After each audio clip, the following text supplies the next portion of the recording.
Good evening to everybody. First of all, I want to say that I'm very happy that I'm standing here in Ukrainian Kiev, in the Ukrainian theater, one of the best ones. For me, it means that we're doing everything right. We're moving in a right, correct way. We are. Because intellectual, cultural element is these are closely related areas to the front line, because if we don't have culture, if we don't have education, we won't have the state. And I want us all to remember how united we were all in 2022, how well we knew what our final goal was. So in spite of sad news and forecasts, it's true that the situation in the front is very complicated, and the enemy keeps moving not only, in hostilities, but it keeps moving in the information war, first and foremost, because we live in such a world where this is not only developing. It's information war. With an information war, one can win even the armed actions. We all have to remember how united we were then. And I would very much like to thank you for your contributions into this intellectual offensive about what you're doing. That's not only information contribution for information development, that's only the feeling of support that we have not been forgotten, that all of us in all our places, wherever we are all in symbiosis, doing everything for this country to keep existing. I'm very grateful to each of you for your support of the army. I want you to remember what we're doing this for and not to give up. Thank you all, everybody, and I'm giving the floor back.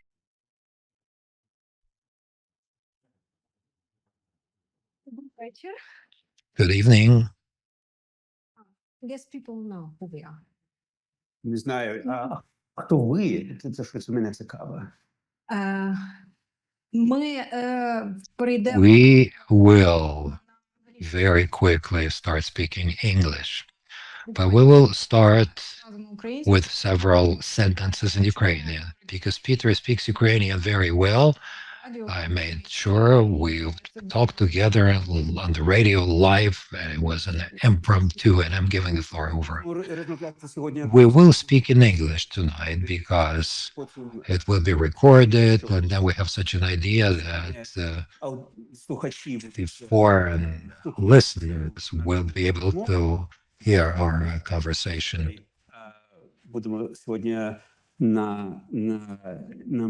So I'm sorry, but we will be speaking English tonight. Okay, so I guess the main reason we're here today is your new book.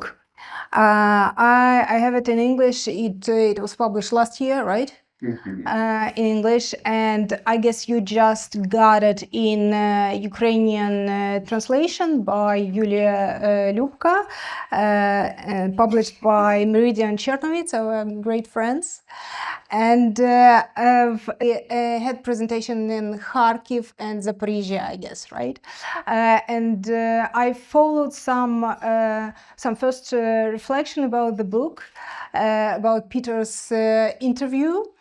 And that's why I already have so many questions, because I have a feeling that people expect a lot from this book, and they expect a kind of magic pill for us, for our situation, for our information war. And so my first questions to you: what can we expect actually from the book? Should I say that it's a magic pill and then it'll sell better? Like everything that Ukraine needs to defeat Russia is here. I mean, there's no magic pills, but it's a history book. 80% of it is about the British efforts to undermine Nazi propaganda in World War II. And then there's little bits about Russia, Ukraine, and how you might apply this. But it's a history book. I started it during COVID when there was a lot of time to do archival research. And then I finished it during the first 2 years of the war. And that was quite surreal because I would be writing things here in Kiev. I'm about 30% of my time here. And, I'd be writing passages about my heroes hiding from Nazi bombs in the London metro. And I'd be going down to the Kiev metro to hide from Russian bombs. But look, the challenges that my hero, Sefton Delma, faced in trying to influence German audiences are very similar to the challenges Ukraine and its, what should we call us, part-time allies, occasional partners. It's a kind of like a loose relationship we have. We're kind of together, but not really. That we have in getting Russia to stop its aggression. So for those who don't have time to read the book, which I understand very few people do during a war, that's understandable. Sefton Delma created and controlled about 20 radio stations, covert ones, broadcasting into Germany and Europe. Around half of German soldiers listened to them. They were incredibly successful. They were among the top 3 radio stations that were listened to in big cities. So imagine today we could influence 50% of Russian soldiers. Imagine we could be among the top 3, TV networks in Kazan or somewhere. So incredibly successful. But he had non-stop conflict with the Ministry of Information, the other people who ran Britain's propaganda into Germany and occupied Europe. And it's very similar to the discussions we have now. So they believed in what they called the good German. That's literally how they called it. This whole endless discourse now about good Russians.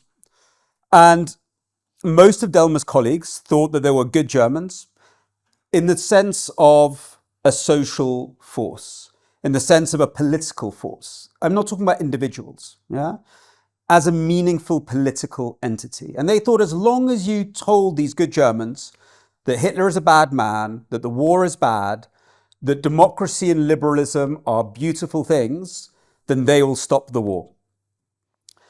Delma didn't believe that. He thought that, or he had seen, because he'd worked in Germany a lot, he'd seen how many Germans liked Hitler, liked the propaganda, liked everything that came with it, and had no interest in democratic change in 1940, 1941, when he was working. He believed in something much more pragmatic, in basically, messing up the German economy, undermining the morale of soldiers, getting different bits of the Nazi war machine to conflict with one another, helping the military in their operations. So a much more pragmatic view of the effects of his propaganda, counter-propaganda. He called himself a propagandist. But what was interesting was that in doing that, he had to work out why was Nazi propaganda effective in the first place. He felt that the other people he worked with, the BBC and all the others, they were preaching to the converted. They were actually lazy and arrogant. They were just saying the things that they wanted to hear, but not that would have any effect on Germans. He thought they were trapped in a bubble. That's what we'd called it now. And he wanted to work out why is Nazi propaganda so effective, and how do you undermine it? And for that, he had to actually think much deeper than the others about the power of authoritarian propaganda. He surrounded himself with this incredible team. There's hundreds of them, actually, working outside of London in one of the most grandest country houses, surrounded by paintings by Vermeer and Holbein, in this huge park full of strange, exotic animals and a huge amount of alcohol. And And they were given complete freedom because the British were desperate. I mean, Britain in 1941 is like Ukraine now, kind of alone with America doing something really, really unhelpful, you know? And they were given complete freedom. So he gathered around himself some of the superstars of the Berlin cabaret scene, yeah, who were going to play a lot of the roles on his radio. Some of Cambridge University's first, essentially, professor of psychoanalysis, one of Freud's main students. Incredible writers, including Muriel Spark and Ian Fleming, the author of Bond, was one of the organizers of all of this. Incredible German emigres, the superstars of the Bauhaus movement, all sorts of philosophers, thinkers, novelists, kind of everybody, and combining them with sort of spies and soldiers who understood war. The only people who turned out to be quite useless, which is interesting, are the people from advertising. Yeah? Because actually advertising is very close to propaganda and counter-propaganda, but fundamentally different. So they couldn't change their heads around how you go from selling chocolate bars to undermining Nazi propaganda, which looks similar, but it's actually slightly different. And so they were pretty useless, but everybody else had their role to play. And the people who were best at this were actually journalists. Journalists can very easily cross into being propagandists. And novelists. Writers are very, very good at it. Okay, we know it's a history book. Yeah. We know it's not an academic book, not at all. It has footnotes, though. It has a lot of it's not like a Ben McIntyre book where... We know it's not enough. But the main thing is that the main selling point is it starts with how-to. And we know that how-to books are appealing to broader public, you know. So whom do you expect to show up for this war? Is it, for example, my job to win it, or someone else's job? Yeah, Oksana, it's you. You have to bring down Putin with a tweet tomorrow. That's what you have to do. Look, it's a very, very good question. Whose war is it, and who does it? In Delma's day, this was the work of very, focused professionals with a huge amount of money and resources being given to them. And that's what it would have been in the Cold War as well. It would have been the work of professionals, because media was something that was quite, it was a one-to-many system. Delma's big fight in the book, one of them was getting the world's largest radio transmitter from the BBC. He managed to persuade the British government to give it to him. Today, we don't have that problem. We're in a different media environment. Whether we like it or not, every one of us is a little propagandists. If we define propaganda as the effort to influence other people through technology, which is the classic definition, every one of us is now. Every time you share something, every time you like something, every time you post something. So now every one of us is a little Delma. At the very least, everyone is in the middle of this war. This definition between, the propagandist and the audience has broken down. So you're either being used to share something or you're creating something yourself. But I think we're all in this now. I think generally we probably had to update our thinking about our roles in it and what is good and what is bad. You and I are from a generation where we might feel uncomfortable with this. Yeah. So I teach at Johns Hopkins University. I have these young American students who are like really young, like 18 to 22, undergrads. It's so interesting talking to them. They have, the only thing they want to know is how we win. Yeah, because they have grown up in the world of cyberbullying, selfies, Instagram posts. They all already think like, how do I influence? They think, do I influence for good? They think about the ethics of it. But this idea that there are some journalists over there who will do this, or some psyop specialists over there, is just kind of weird for them. They're in the middle of all of this. And they're actually very comfortable with this idea that it's up to every one of us. Okay, we can speculate that in Ukrainian case, there are some Ukrainian donors. We don't know their names. Maybe we will know someday, maybe not. But they are out there and they are doing their job, something very close to what donor did. But as you said, for example, I feel very much uncomfortable with being, this small propagandist soldier without my will to do that. And what makes me especially uncomfortable in our context, that these kind of expectations erode trust. And so the question, is there any way back from that? It's a very, very good question. Actually, what Delma shows is how you win trust in a context where there should be none. So I live in America, which is in the middle of a political warfare, constant political warfare. And one of the great complaints of I don't like using the term liberal media because it's sort of a term that Trump and Hitler used, but of my bit of the media is that nobody trusts us. The propaganda from the authoritarians and the populists is so effective. They've destroyed trust in us. Nobody will listen to us. There's no point even trying.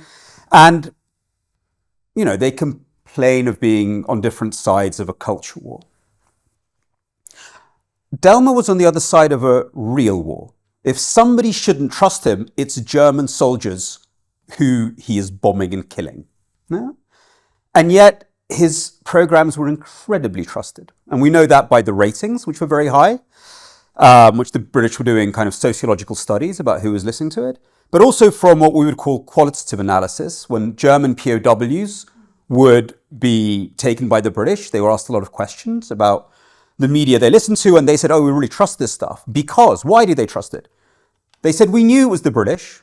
We knew perfectly well who it was. But the amount they knew and understood about our lives, the detail they knew and understood about our lives, the usefulness of the information they provided to us, often to desert and defect, but very useful. And the sense that these guys were kind of part of something with us, despite being the absolute enemy, made us trust it, and made us trust it more than Nazi propaganda. And look, we see this over and over in studies today. The New York Times can be very trusted by people in the most Republican, Trumpist bits of the country when they start writing about stuff that people there care about, and the people there get a sense that they care. We know about innovations in media that have essentially thrown out the idea of objectivity as a path to trust, which I think is probably dead, but actually do the absolute opposite. By creating media that helps people, that collaborates with them, that enables them through many techniques, they generate trust. Trust comes from people feeling heard, listened to, and you helping them achieve something. We know that from so many other things. So actually, Delma shows the path to trust. And the path out of mistrust, which is weird because his aim was to destroy the enemy. Yeah, actually to win the war. Yeah, but there you go. Another thing that makes me, I must admit, uncomfortable, but it's not about the book. It was, years and years before, just my observation that there is this appeal to us. You can call it liberals, you can call it idealists, a bubble, whatever. But those, goody-goodies, if we quote our books, are expected to adapt all the time. So I I've been hearing this, I don't know, for maybe 20 years, 25 years at least, that way before the internet, that you must become more simpler. Yeah, you must. You must change. You must not be that sophisticated. You should appeal to so-called common people, yeah, or you should appeal to real people. Like we are not the real people. There are real people and they're unreal people, I guess, in the bubble. So I feel myself like I'm always, like in every next crisis, I'm on the receiving end of it. So I must do something. So I'm expected to change myself, to become simpler, and the other side, the baddies, are always fine because they are already simple. They are already comfortable with appealing to some instincts, emotions, dark persons, and so forth and so forth. And again, that was way before the internet. I'm old enough to remember this, competition between printed tabloids and printed so-called quality papers, quality journalism. That was like in the 90s, way back in times when we all believed that if only we provide people with facts, if only we provide people with truth, they immediately become, responsible citizens, and they will not vote for radicals and so forth. God, I have so many questions to you now.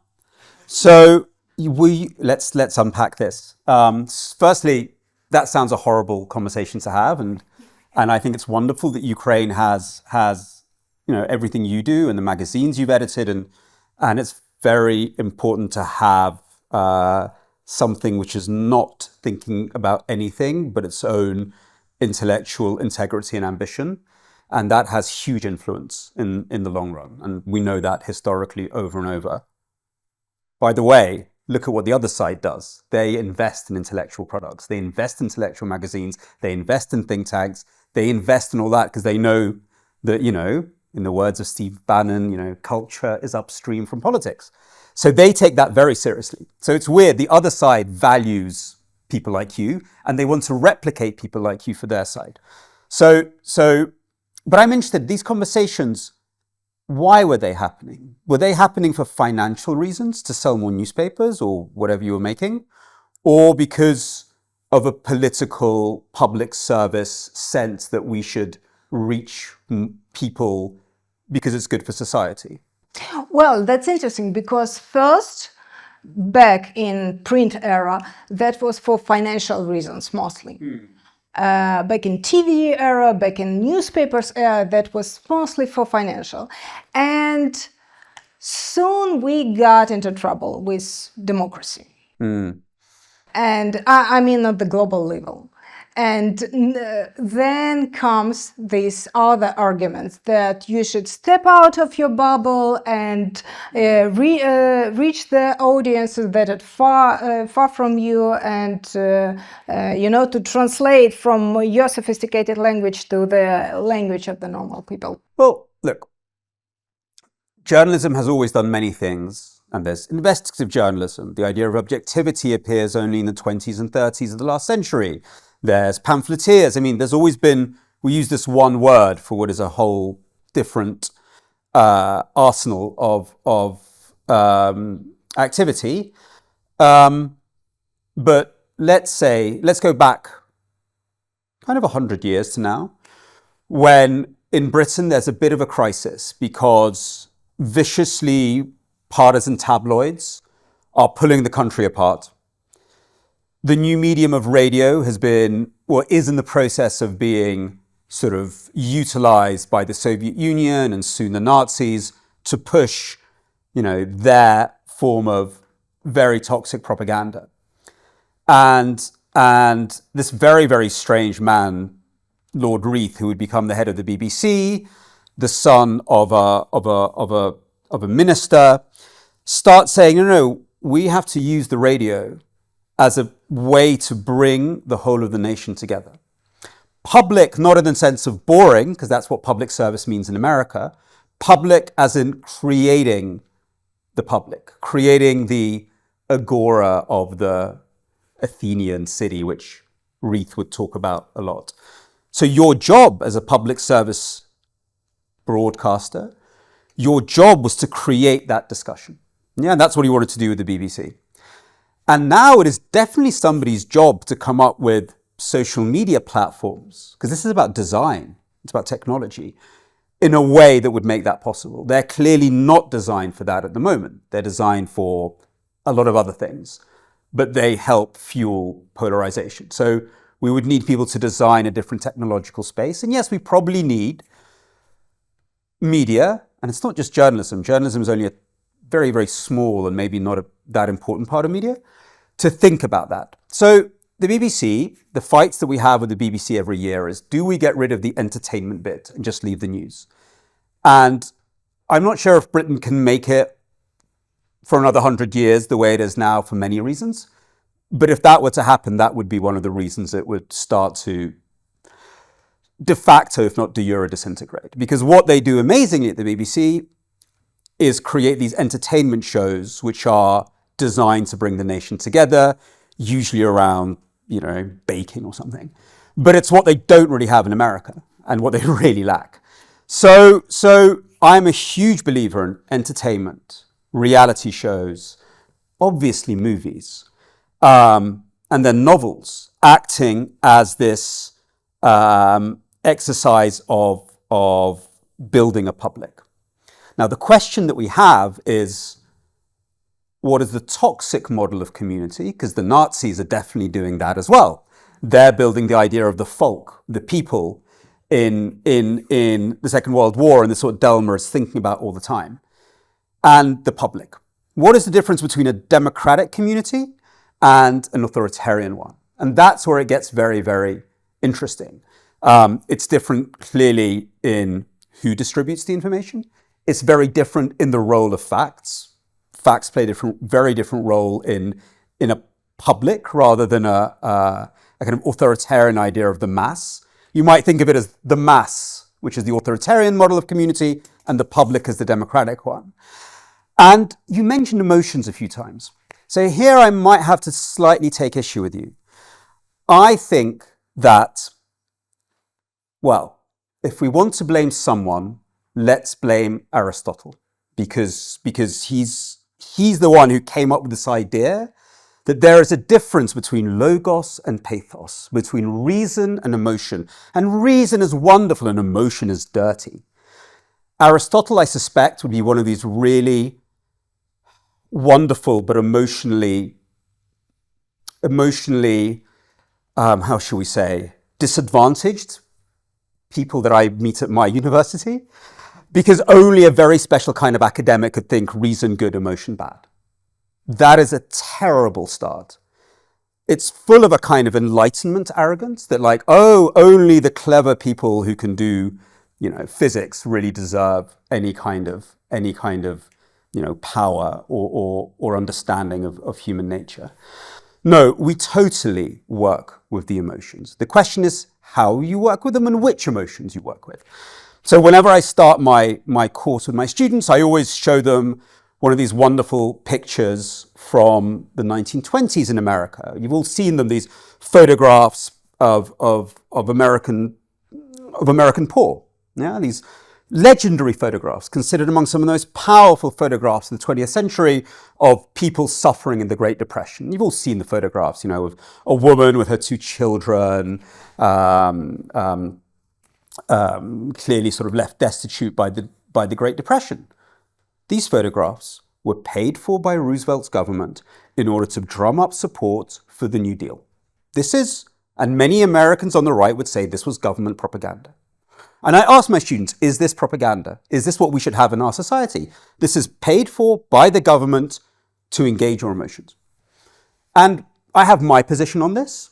and I don't want to force it on anybody else. But if it's propaganda, we need more of it because it humanizes, it builds empathy, it opens you up to the experience of others. You could use photographs in a very different way, like the Nazis did with caricatures of Jews. That does not, the Nazi caricature of Jews does not open up your ability to understand others and take part in a democratic public. So that's a very simple contrast, sort of a very nasty hate versus empathy and a much more positive emotion. But what Delma was doing was way more interesting, because that's easy. You can say, we do love and they do hate. That makes us feel great. Delma was doing something much more subtle. He was working with aggression, sexual desire. His radio shows were full of viciousness, anger, pornography. He wanted to tap into the strong feelings that the Nazis were manipulating. He knew you had to work with them. But he was then doing something very different to what the Nazis were doing. So to put it into the language of I don't know, what some psychologists and psychotherapists use, it's the idea that the Nazis were using, well, let's say one emotion, aggression. They were just stimulating aggression, this kind of blind aggression that you wanted to take out on someone, to victimize them. You didn't really even know why. Delma talks about going to Nazi rallies where these very boring middle-class provincial Germans would suddenly be full of this incredible anger out of nowhere, which they just wanted to take out on someone, usually him, because he was a Western journalist. Completely unthought through, completely out of control. And we all know it from ourselves when we get aggressive. Delma was then working with those feelings, but moving them to something else, which is anger, which is something that you've processed, something you've got control of, something that you understand that you're using. And he was directing that anger back at the Nazis, at the Gestapo, at the people who are sending you to die. So he was working with emotions at a very sophisticated level, kind of taking them from that journey of blind emotions you don't control to emotions you've taken control of and can channel. And I think that's the sort of space we need to compete in. Well, I just want to make myself clear about emotions and about this mix of, high and low. I actually was a strong believer that we must be more accessible, that we must mix all this, simple things and more sophisticated things. For some time, Tina Brown was kind of professional role model for me, because she was actually in this, High-low. She was the mother of this high-low. When you put, Tom Cruise and some, Martin Amis or some other writer and mix it together. So that's how you promote Amis. And it died because social media does that for you. Social media is non-stop high-low. It's even more grotesque. It's cat pictures next to genocide pictures. I mean, it's taken that to an extreme where you don't need Tina Brown. Yeah, but I think that technology and these technological changes is not the explanation for everything, and it's actually not an excuse for everything. First, because what I said, that the mix of high and low, and this competition between high and low and professional journalism and tabloids began way before internet. What, in my opinion, really changed is the hierarchy, because before still you have someone you can refer to, as some kind of authority, and in industrial age that might be a priest, a doctor, some local doctor, or someone else who is educated. Now we don't have it. We don't have it at all. Anyone from internet may be an authority, and so there is no any. And again, 20, even 25 years ago, I can't imagine that anyone might be open about believing the Earth is flat without this fear to be ridiculed. And now, a lot of people are quite comfortable with that. I mean, they're not ashamed of that. No, they are not ashamed of any crazy ideas. And again, this power balance also changed. During the last 20-25 years, with these new figures, we remember those as kind of village idiots. You saw them in Moscow back in your Moscow years. Persons like Dugin. I don't remember back then anyone took them serious. And now they are on the highest level of power. That's my point. That technology and technological changes is not always an answer to everything. These things started earlier. I agree. What's the question? I think, look, my first book, which started to look at this trend today, was focused on television in Russia in the early 2000s. So I agree that technology isn't everything. I suppose where you would put the technology. Do you mean internet, social media?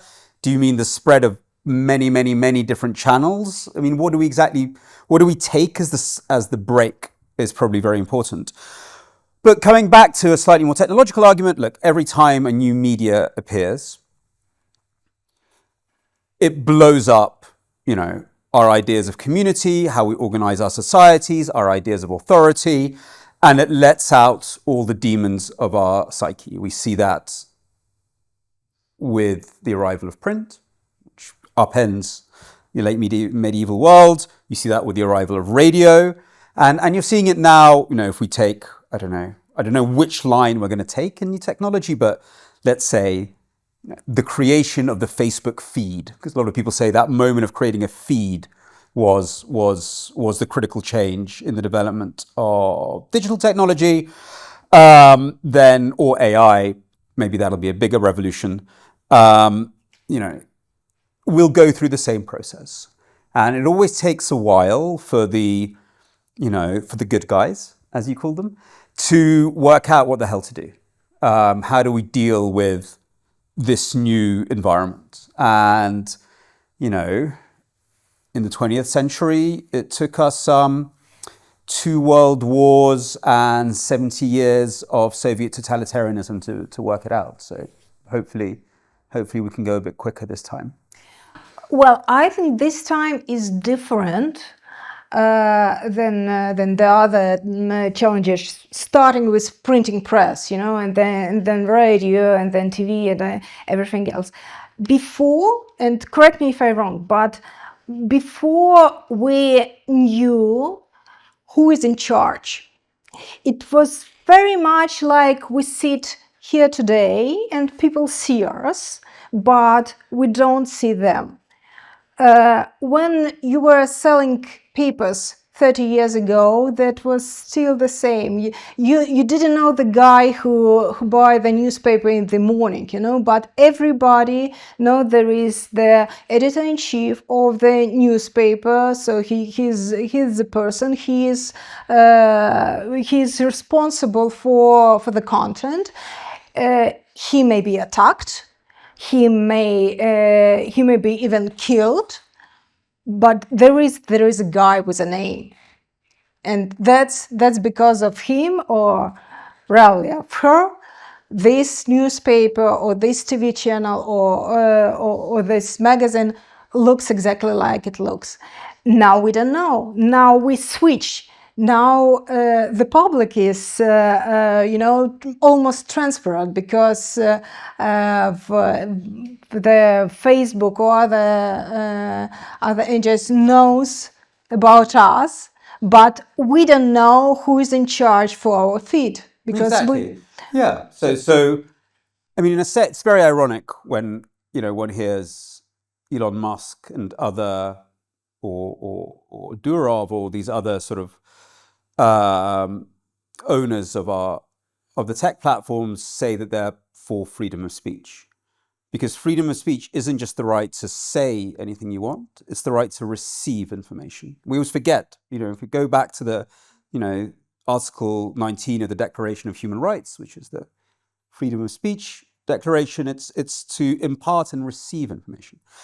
And we have no information about the way our public sphere information environment is organized. We have no idea why do I see one thing or another on my feed. I have no idea which of my data has been used. I have no idea what buttons they're trying to press. I have no idea if my neighbor is seeing the same thing or a different ad, because it's all targeted. So, we are like Caliban on Prospero's island. We're surrounded by these weird sounds and noises that we have no control over. That is fixable. There's actually parts of the much maligned Digital Services Act that the EU is developing, which is focused on that. Having true freedom of speech. It would actually mean us knowing that, understanding that, having true rights of privacy, and a very forgotten right, freedom of thought, would mean being able to understand and control how you're being manipulated. I think as the good guys think through what is it, the democratic version of this new environment, this is the way we'll go. And always remember, that's what Putin won't want. That's what Xi Jinping don't want. They will never allow their society to understand how they're shaping their environment, because they know that's power. Actually, the offer they're making is, give us all your data, you'll have no privacy, but we will find you the ideal job, we'll design the ideal city, we'll find you the ideal girlfriend, we'll do everything for you because we can decide better than you because we have more information. So that's their kind of bid for the future. So I think, if we start talking about we're kind of in a slightly very non-democratic information environment now. I think that can be changed. And I very much hope that that happens in America as well, because that's where these companies are kind of based. So is it possible? Yeah, of course it's possible. Can we see the guy who is behind the algorithm? No, except Elon Musk, because he's crazy enough, But we don't know what he's doing. So look, but we know it's he who does it. Well, I mean, we know that we know the owners of the companies, but we have no idea what they're doing, and that leads to this sense that we live in this world full of, if we're going to use the metaphor of a public square, it's kind of full of smog and darkness, and we can't see what's going on. We can't see each other on it. We can't actually see each other on it. We see weird representations of each other. We don't see each other. But that's leading to a lot of chaos. So look, I know people in Ukraine are a bit busy with the war, but there's been sort of several interesting moments with this in Europe recently. Firstly, in the run-up to the German election, Elon Musk says that he supports the far-right party, the AfD. He has them on his show, on his social media platform, and suddenly they shoot up like crazy in his algorithm. They're kind of top. And was that organic? Was that because he gave them an interview and they shot up? Or was he doing something? Was he pushing down other parties? We don't know. In Romania, we had an election where a very strange candidate won, came out of nowhere. One of the things that was fascinating about him is that he was polling at 8%, and then in the last few weeks shot up to over 50%. But also on TikTok, which is huge in Romania, he shoots up from being nobody on TikTok to being number one person on TikTok in Romania. TikTok, remember, has not allowed to spend any money on political advertising on them. He said he didn't spend any money on political advertising. So it happened organically. Obviously not. But we have no idea how it happened. Was it the Russians? Was it evangelical forces in America who backed him as well? We don't know. So we live in this fog of unknowing. We then have very odd decisions made. In Romania, we're going to ban the results of the election. Nobody really understands why. It's not explained particularly. So we live in this total non-transparency, not understanding who is influencing who, how all of this is affecting us. And that's leading to a sense of disempowerment. And that's leading to a sense of people feeling they're not in control. When they're not in control, trust gets smaller. We know that from many, many studies. That's very, very linked. And we get further and further into a conspiratorial kind of mindset as societies. And in that environment, when people feel they're not in control, they don't understand anything, then it's very easy for an authoritarian leader to say, look, you need a tough guy like me to lead you through the chaos. So we're in this terrible spiral where, now we have the leaders of the tech platforms doing everything they can to further the state of affairs, further the chaos, and then supporting authoritarian leaders. I think that can be broken. That is the role for regulation. What regulation can do is create transparency. Regulating political speech is a disaster, and we try to think it through in Britain. I was part of the group of parliamentarians that try to think through how we regulate political speech, and at the end we were like, you can't really, this doesn't work. You can regulate a lot of other things, but not that. And that's probably good, frankly. But what we can regulate is the architecture and the right to understand what's going on, and then probably start to break up these companies. That's a sort of more an economic decision, but probably that needs to happen as well. You can't have 2 or 3 dukes of disinformation, sort of like dauphins, sort of, that cross borders, sort of swinging an election here, starting a war here, with absolutely no checks and balances. That's probably not a very healthy state of affairs. Okay, I'm glad you brought up Europe because in Ukrainian case, as well as in Delmar's case... don't we want to know how to fuck up Russia? That's what I thought everybody would want to know. But it's very black and white, Russian attack on Ukraine and Second World War is very black and white. And personally, I have no problems that some kind of modern Delmars use some tricks, as you wrote in your book, towards Russia.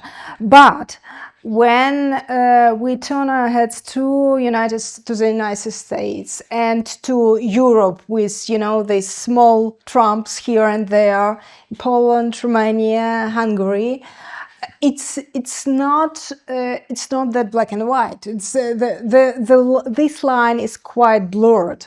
But the problem is still the same, because today's Orban is, maybe a kind of, less dangerous version of Putin, but still, it's the danger is still there.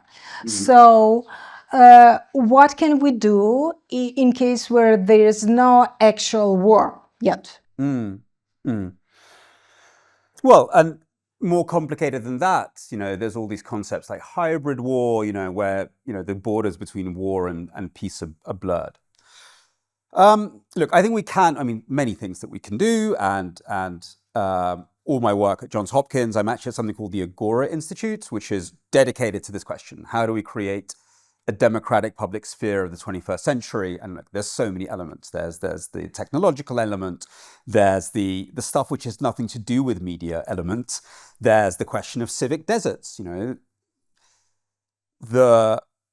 of the most powerful authoritarian-leaning conspiratorial propaganda develops in regions where there are no civic bonds. Yeah, in regions which can be quite wealthy. It's not to do with poverty.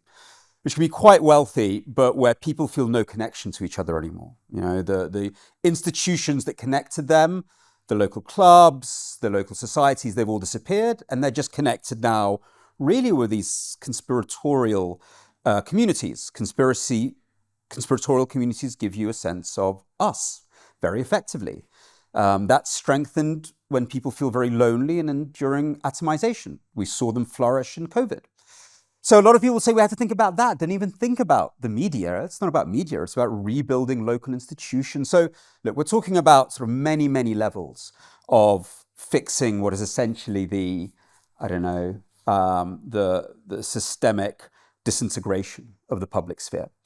But if you're talking about like, how do you win audiences? How do you, get those swing audiences back? How do you get the people who maybe aren't the sort of 30% of Americans who are self-described MAGA voters? There's another huge amount of people who are kind of on the fence. You will, I think, need a media that's dedicated to talking to them and bringing them into a collaborative conversation with the rest of society. I think it has to be somebody's job. That's how the BBC was founded, with that idea. How do we bring together the bits of society that at least theoretically want to talk to each other? And that's still most Americans. So what worries me in America is that actually there's lots of very, very clever media people, academics, sociologists who can analyze this beautifully. They've broken down every bit of society, saying, these guys, you talk to them about this. This is how you do a conversation here. Here's different types of algorithmic innovations you would use to develop a conversation.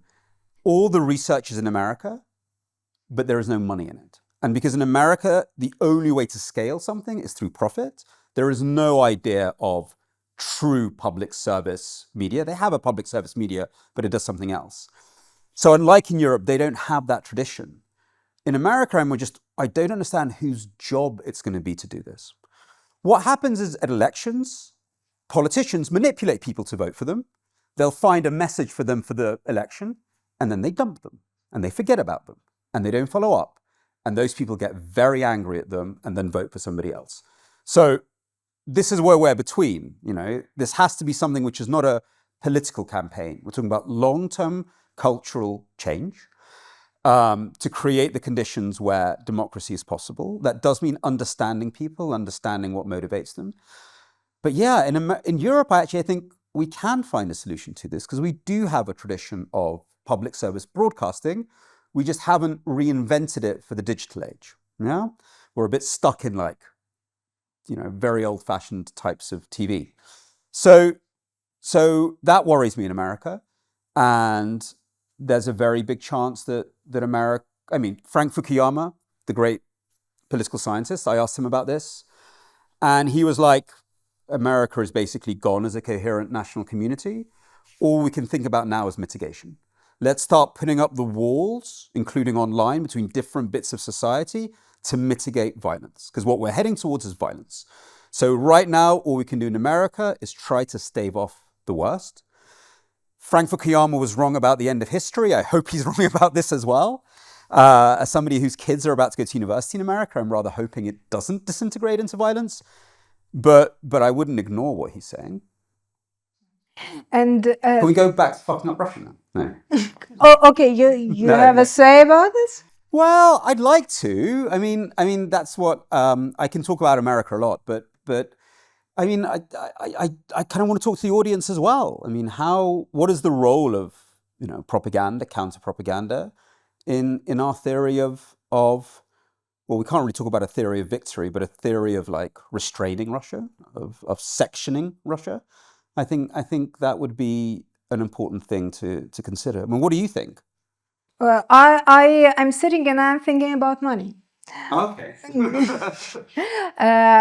Because it's in case of Ukraine and Russia and the war, it's obvious that Russia will have more resources, more money to invest in propaganda or whatever you call it than Ukraine. So this balance is obvious because we have less resources and broader audience, Russians, and they have more resources and smaller audience, Ukrainians, to do the opposite, because they work here as well, Russian propaganda.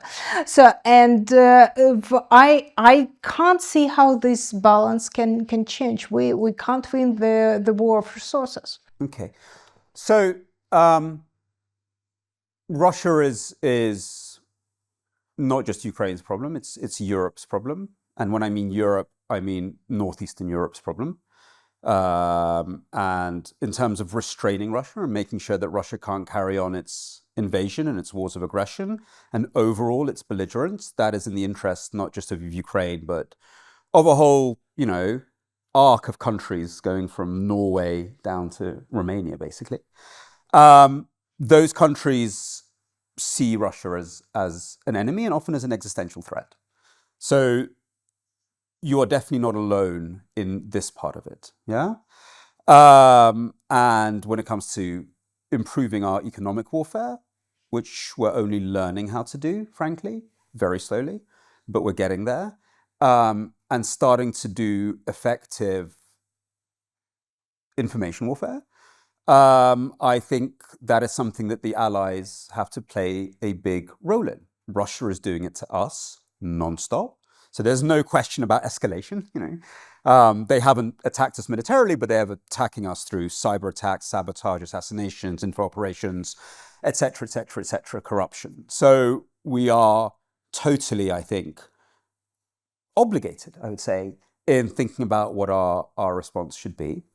And I would start with a kind of, an understanding of the Russian elites, having lived there and worked there for a long time, and having spent way too much of my liver drinking with these people. And when they get drunk, it's actually when they get interesting, because then it all comes out.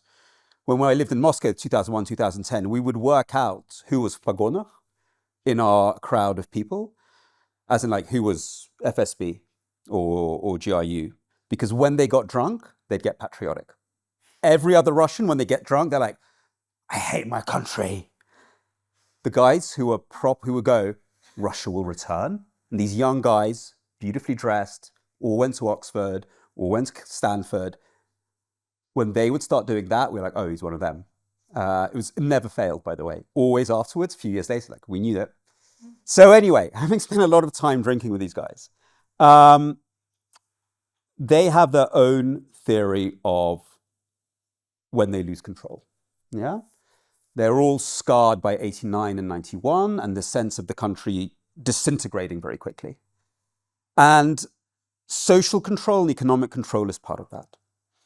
Until they don't feel again that there's a risk of them losing control, not actually, but just a risk of losing control, they will not stop. Yeah? Everything else they think they can swallow up. Economic problems, whatever, they'll find ways around. Military problems, they'll throw some more cannon fodder on it. They're not too fussed about that. What they're fussed about is an overall sense of losing control. And the only way to do that is to undermine it from many angles at the same time. Yeah, sort of DDoS attack on their sense of control. So you asked about a magic pill. There's no magic pill, but there is sort of ways we could start doing that. And I don't think Ukraine can do that on its own. I think that'll take Ukraine hitting, for example, oil refineries at the same time as us sanctioning, all the major ports that Russian oil works through across the world. If we're being very courageous, which maybe we never will be, blocking off the shadow fleet in the Black Sea. At the same time, NATO exercises in Kaliningrad. At the same time, strategic cyber attacks. And at the same time, information operations, which just show the Russians that we can undermine what they hold most dear. And what they hold most dear is Putin's rating. That is their number one fetish. When there was the incursion into Kursk by the Ukrainian armed forces, Putin's rating fell below 60. That was total crisis for the Kremlin. They were very, very worried about that, and we know that by lots of data inputs that we can look at. So it wouldn't be about, I don't have any hope for starting democratic movements in Russia, anything like that. But if our aim is to make them feel that they're losing control, then that has to be a European theory of victory. It'll take a combined effort between Ukraine and its allies. And I think information operations play a small but very important role in that, knowing how this elite thinks. And that has to be prepared. That has to be thought through. That doesn't happen overnight. You have to develop those channels that Delma developed to be able to utilize that. So I just think if we want peace, if we want stability, then the Kremlin has to know that it has to change its risk calculations. And I do think the sort of stuff that Delma was doing is one small but crucial part of that.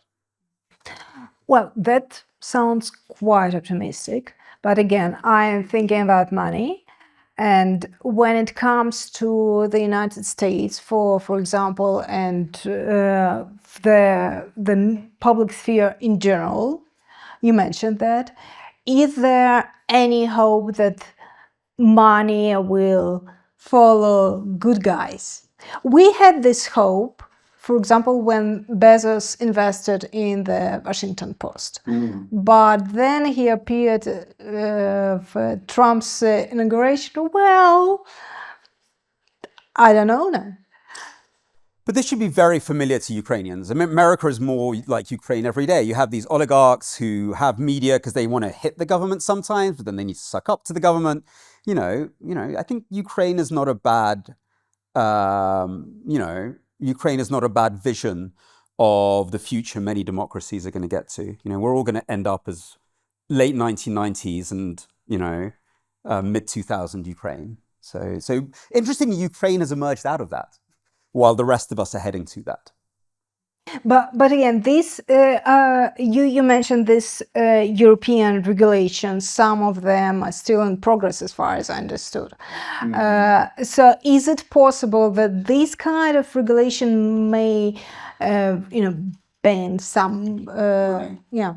Well, one of the ideas that was thrown around, I don't know how far it went, and I know now there's a lot of pushback on it, was that there would be a tax on the kind of data guzzling companies like Facebook and Google, that they would pay a small tax that would fund media, go towards public service media. So you take something from the people destroying our public sphere or extracting from our public sphere, using it very extractively, let's put it that way, and then they would put something back in. So that was one of the ideas. That didn't sound that crazy. So maybe that's something to discuss. I know that's something that's getting a lot of pushback from the tech companies, obviously.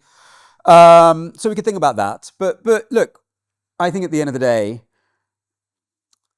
our ability to talk to one another as a society, where journalism plays one role. I mean, there's many other pieces of that beyond just journalism. The arts play a huge role. Public spaces play a huge role. But that whole bit of creating a public space is something that is society can't survive without, or democratic society can't, and it needs to be treated as you would, the armed forces or parts of the health service, which are even in America not fully private. This is something that we need for the organization and the cohesion and for the health of our society. It's also something that we now understand we need for our defense. We need for our security. If our societies are hopelessly divided and there's no sense of facts anymore, then it makes it much easier for a foreign power to invade us. So these are questions that are not to do with the simple logic of profit. If business people want to have an environment where their businesses flourish, then you need that sense of stability and security and cohesion. So that needs to be invested into for our economy to grow, or else we'll be in a non-stop perpetual chaos where it's very hard to create businesses. So look, the mathematics has to change. The money can come from different places. But we do have to realize that this is central to our functioning. So we'll get the money, I hope. I feel as if I'm like making a pitch to civil servants, which I might be. Maybe that's a rehearsal, I think that it will come soon, time for questions, for Q&As, but before that, I would like you to make yourself clear about facts, because again, coming back to the beginning of our conversation, I saw some reflection on what you said before, and it was understood like you don't believe in fact checking anymore. Can you make yourself clear about that? That was Mr. Facts. No, clapping for facts. Look, I have no idea about the context of this quote, but let's look at the facts about facts. There's a study that everybody loves to quote in academia about this is from like 2016-17, and kind of Republicans and Democrats are shown a story which is blatantly untrue. It's basically migrants coming into America have been caught with suicide vests. Yeah? And 15% of the Republicans said that this was true. So the vast majority, when they looked at this, said, it's bullshit. 50% said they would share it to their friends. So the desire to belong, the desire to cheer for your side, the desire to make a statement overrode knowledge that this was bullshit. So people weren't deceived. They knew it was bullshit. They were sharing it. On the other side, and these are studies with Democrats, so just to like even things out, even when people are given blatant fake stuff, yeah, they will share it. Even though it's obviously fake, they'll share it as long as it supports their side. So that's the facts about facts, that when given a choice between being celebrated by your tribe, showing your identity, that'll override the knowledge that this is a lie. So that's just the reality that we're in. We can't ignore it. I think fact-checking is noble. I think a lot of fact-checkers take huge risks. To be a fact-checker in Latin America is to risk your life. And I believe that people who take risks change the world. So if you ever go to a fact-checking conference, which I described one in my second book, you translated it, so you know. These people, they're like warrior monks from the Dark Ages, you know, keeping alive the flame of Aristotle, Aristotle's knowledge, but in a world that Aristotle never understood. So no, I think it's noble and heroic, and I think that is more important than anything else. But the reality is that if we want to engage people with a factual world, if we want facts to be part of our discourse, we've got to work out how we make them powerful for people. Yeah? How we make them important enough for them to override the desire to be celebrated by their tribe for something bigger and higher. So no, I'm all for facts. By the way, you know, without facts, you can't have a functioning economy, health service. You know, they're very useful things. So I think it's about thinking about, okay, so when do facts really matter to people? How do we generate conversations where they matter? For example, if you're having a conversation about the future of your military supply chains, you end up having a very factual conversation. So how do we generate conversations where they matter? How do we work out what are the moments when a truly factual conversation becomes relevant to people? So I think we have to ask that rather than going, but hey, we told the truth and no one listened to us. Why? I think that's a very passive position. I guess we can start with questions already. My name is Alexander Sheb. I work at the Foreign Ministry of Ukraine. So my question is more like a practitioner. I was sitting here and asking myself the same question as many people in this audience. Where is Sefton Dalmer now? Who is that? Will we have... because we have a situation where we have war for hearts and minds, but we don't have warriors. So where is that warrior? And maybe I'm a little bit provocative. I had a feeling that we do have a warrior like that, only he is a she, and she is fighting for absolute evil, and she is absolute evil, and that's Margarita Simonyan on the other side, who has all the money of Russia, no restrictions whatsoever, moral or legal, institutional, whatever. We have Dalmer, probably the guy who runs monetization and algorithms for Twitter. That's also someone who influences very much, but not in a good way, the whole discourse. And I was a part of a group that was trying to fight the good fight last summer, and we were like 10 diplomats from around the world sitting in Warsaw and trying to come up with ideas on how we counter that. And I should tell you, it was encouraging and it was depressing at the same time, because we had good ideas, but we didn't have money, we didn't have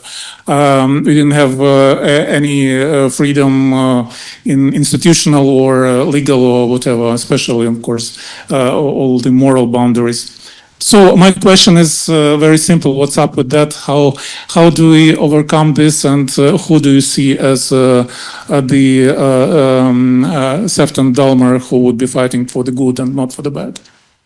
So I'm sure Ukraine does have Sefton Dalmers and they're doing stuff. It'll be a question of resources. They'll be more focused on the front and maybe influencing soldiers, or I could imagine what they might be focused on, but Sefton Dalmer was going for mass cultural change, not just psychological operations. Yeah? He was creating media for the whole of Germany. For that, maybe Ukraine just doesn't have the capacity right now. So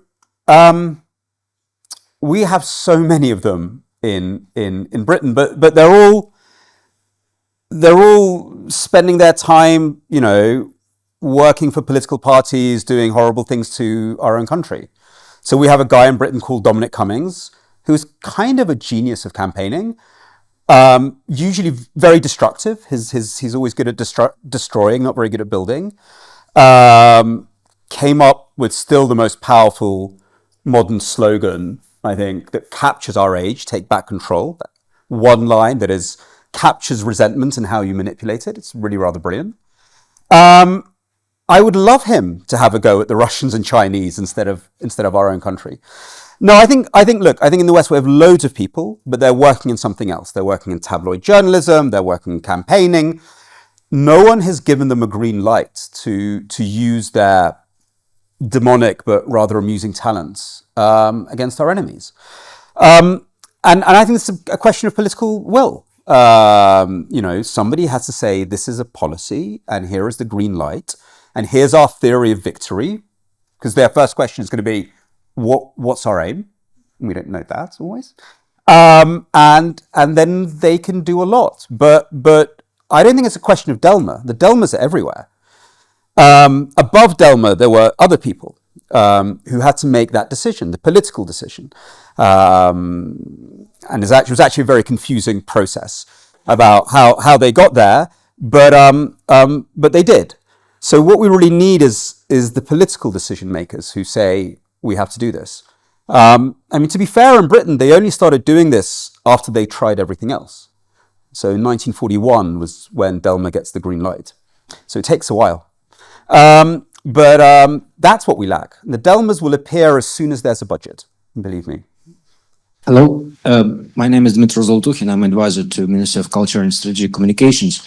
First of all, thanks a lot for your book and for your tremendous evolution and job and work here since 2014. And it took me 5 years saying that fact-checking is not a nice tool for information warfare, but we really needed you as a heavy artillery from the Great Britain to bring it up to the discussion. But I have serious concerns about where our discussion is going, and they about you perfectly mentioned this issue about Aristotle logos and pathos usage, but I think we are losing the third pillar of this rhetorics, which is ethos.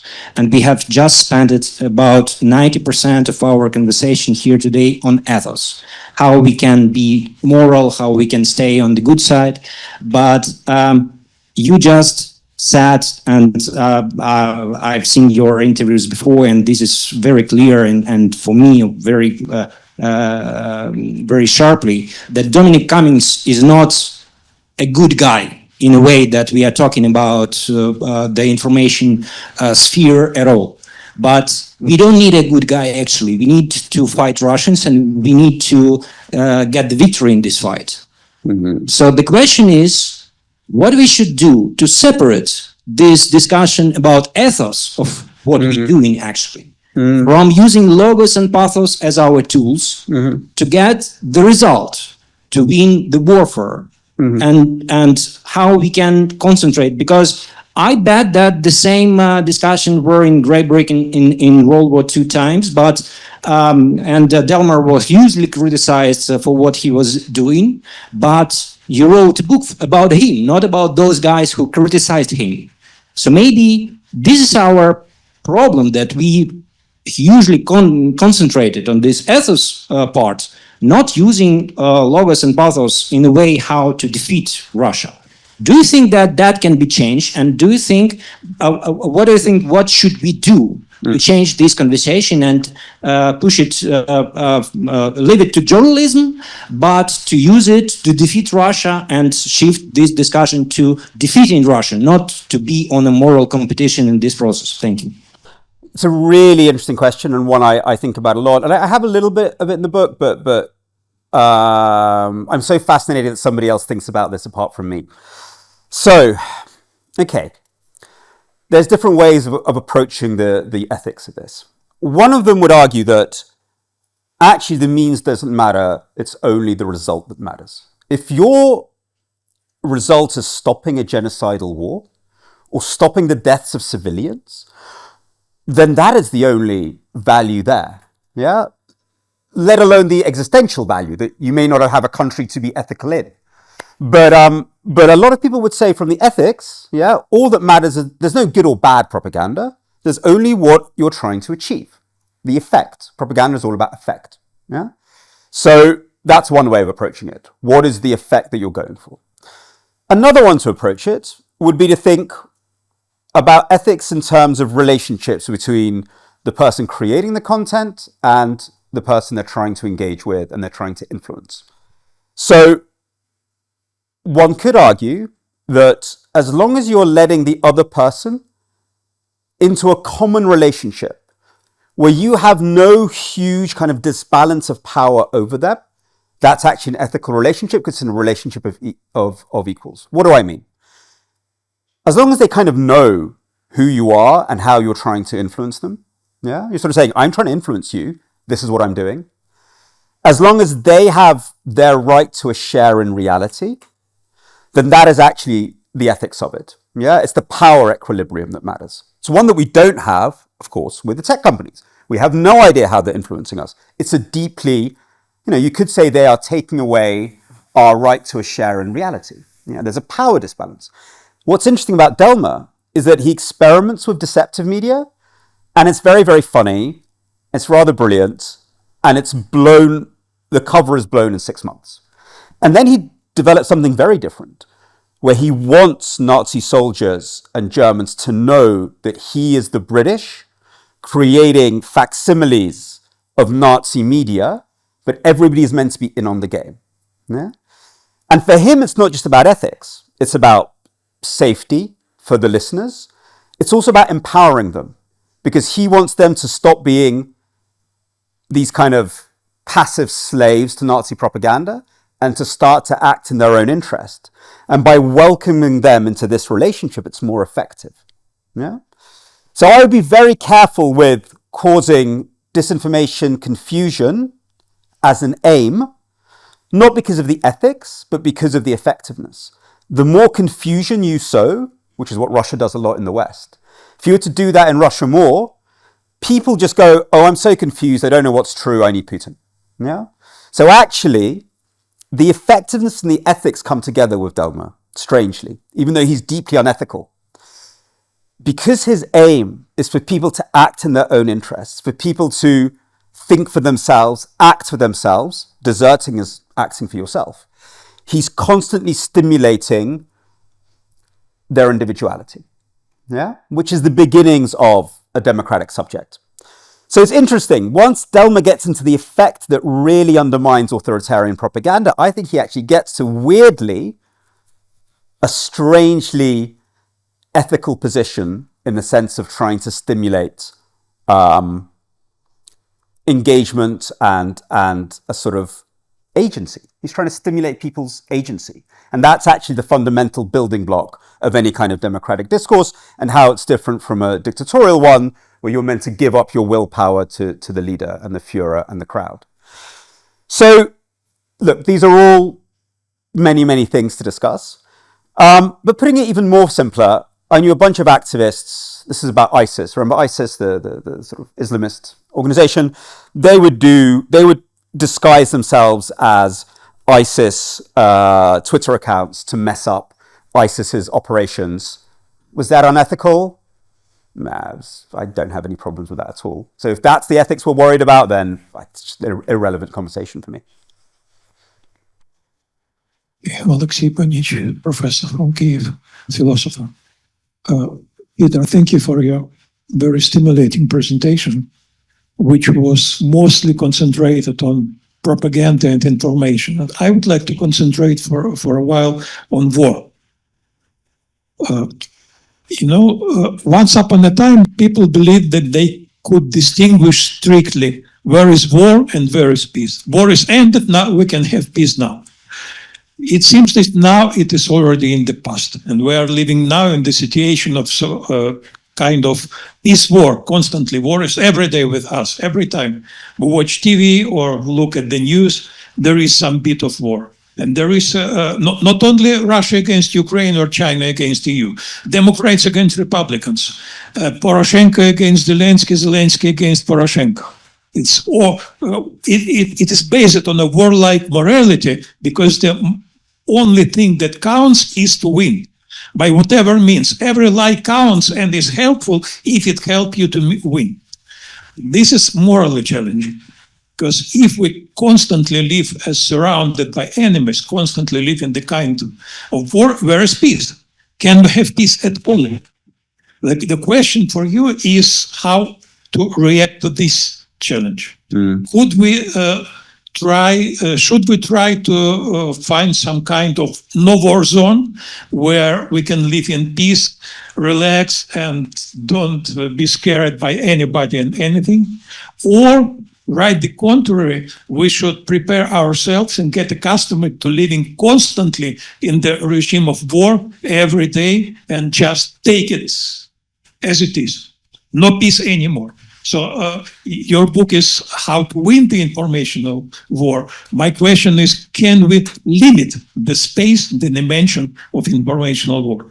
Thank you. That's such a good question. Thank you so much. That is, I think that's what you've been sort of probing at, Oksana, as well.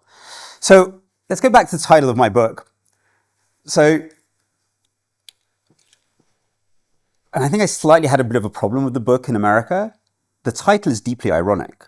Yeah, you can't win an information war. It's like any war. The minute you start it, the minute you get into information not being a currency of collaboration, understanding each other, exchange, the minute that happens, you lose something, and you lose what you're talking about. And Delma's autobiography in my book is structured around an irony. He kind of wins the information war, I think. He certainly does a hell of a lot better than anyone else. But the costs of that are huge. And he writes about that himself. So, for example, just to give an example, he helped create the idea that there were good German soldiers who were opposed to the the party. So the good soldier versus the bad party. He didn't actually believe in this particularly, or not fully. And then after the war, he sees his own materials being used by Nazi generals to say, well, look, we all listened to the station that Delma created. We loved it. That was a true representation of us. And they get back into power. And he's like, oh my God, I've let Nazis back into power. And he gets obsessed with the idea that he has allowed Nazis to come back into power and Germany's going to go fascist. And he goes a bit mad, actually, on this. But like with real war, it's always tragic, but we have to win. It's always horrendous, but the choice of losing is even worse. But how do we make sense of this paradox, especially I think it is actually relevant to Ukraine because Ukraine has to do war into Russia, but it maintain a democratic or a pluralistic public sphere at home. But in democracies, it's even more so. So it's really hard. The way I kind of make sense of it is like we have to be like we're like partisans of the public sphere. We both have to think of destroying the people who want to destroy peace. And that means not thinking like classic journalists. That's thinking about how to destroy their funding, how to bring down their tech companies, you've got to think systemically.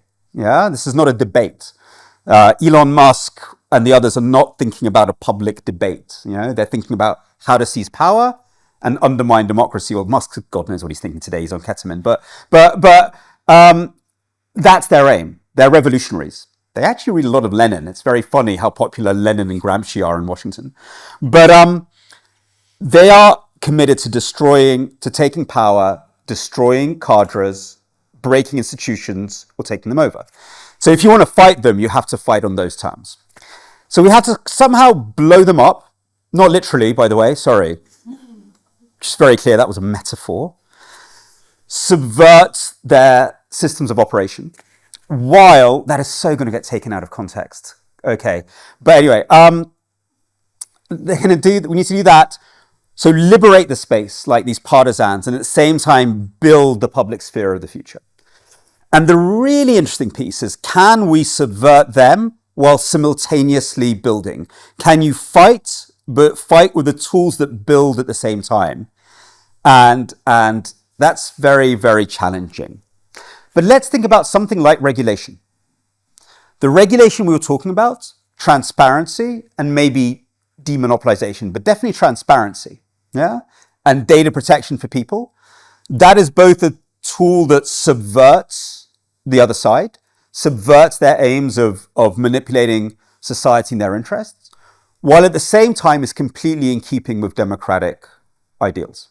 So you can do it. It's like almost like the sort of sword that is a sword and then turns into a plowshare at the same time. I don't know. It's a double-use technology, which is a fabulous thing that we're all thinking about these days with drones. But it's a dual-use technology that is both defeating the enemy in a very, very pragmatic way and building the beautiful democratic society of the future. Yeah, that's a challenge. But again, I look forward to fighting it with you.